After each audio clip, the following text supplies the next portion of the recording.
Nakapalagyo ang isa ka high value individual o kon HBI sa ginpatigayon nga drug bypass operation sa Barangay Dugman, San Dionisio, Iloilo, pasado las 12:30 sang udto, Martes, Enero 20, 2026. Ginkilala ang subject person kay alias Dubok, legal ang edad, kag residente sa nasambit nga barangay. Sa impormasyon nga nakuha sang K5 News FM Sara, nabaklan ang subject sang illegal nga droga sa balor nga 600 pesos. Apang sang nakamutik ini, gulpi niya gintumba ang iya motorsiklo nga ginadala kag nagdalagan sa talamnan agud magpalagyo. Nabilin man sang subject ang iya tsinelas sa higad sang dalan antis magdalagan. Nakuha man sa iya kahita nga nakasulod sa yubak sang iya motorsiklo ang 5 tanan ka heat sealed transparent sa shades sang suspected shabu kag 2 ka medium heat sealed plastic sa shades sang ginapatihan illegal nga droga sa operasyon. Sa kabugusan, nagabugat sang 50 gramos ang narecover nga shabu nga may standard drug price nga 340,000 pesos. Sa karona, padayon ini nga ginaayam sang kapulisan kag natalana man nga pasakaan sang kaso sa paglapas sa Republic Act 9165 ukon ang Comprehensive Dangerous Drugs Act of 2002. Balita nagikan diri sa Quinto Distrito. Ini si K5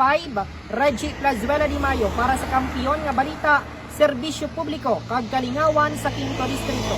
K5 News FM. Ang ining balita ang ginadulong sa inyo sang DTX Coffee Mix. Himo sa natural nga sangka pareho sang amarkuso, chia seeds, sugared cane extract powder. DTX Coffee Mix. Nakakapi ka na, naka-detox ka pa.